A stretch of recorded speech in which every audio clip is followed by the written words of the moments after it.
Siku moja Bwana Mtume alipokuwa mbele ya kaburi kama hivi, anamzika mmoja katika masahaba zake,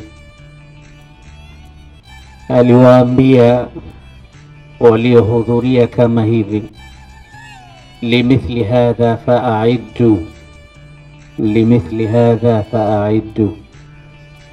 Mfano wa jambo kama hili, nyumba kama hii, mfano wa hali kama hii ya vifo na kuzikana, tena kuzikwa katika nyumba kama hii, jiandaeni, kila mmoja aandae kile anachokwenda nacho huko. Ma raaitu mandharan qattu illa wa kana alqabru afda'u minhu. Mmoja anasema sijawahi kuona mandhari yoyote ila mandhari ya kaburi yanatisha kuliko mandhari yoyote. Kumbuka humu ndani yupo ndugu yetu na ameshaianza safari yake ya kuelekea kwa Mola wake. Lakini si hivyo tu, alqabru awwalu manzilin min manazili al-akhirah.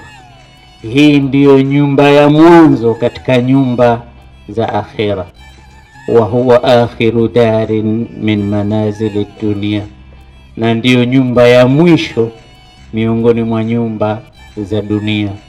Tutahamahama nyumba nyingi, lakini nyumba yetu ya mwisho ni hii hapa.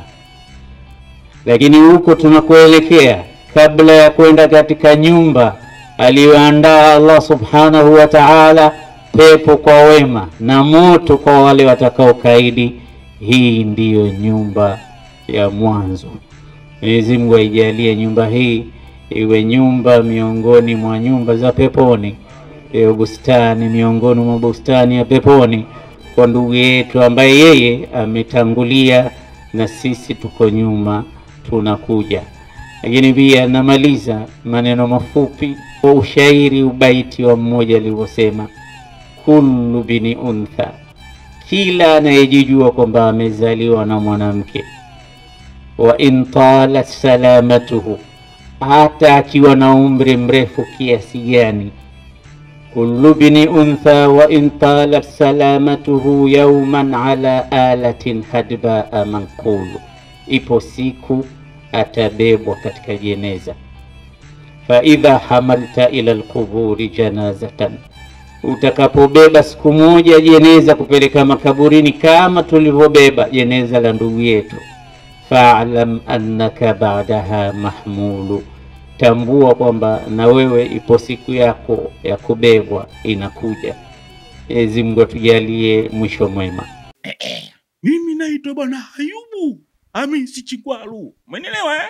Naangalia Ustadh Shafi Online TV. Ukitaka kusoma, ukitaka kujua, njoo kwa Ustadh Shafi. Hiyo ndo nyumba ya imani na nyumba ya elimu. هل لك سر عند الله بينك أنت وبين الله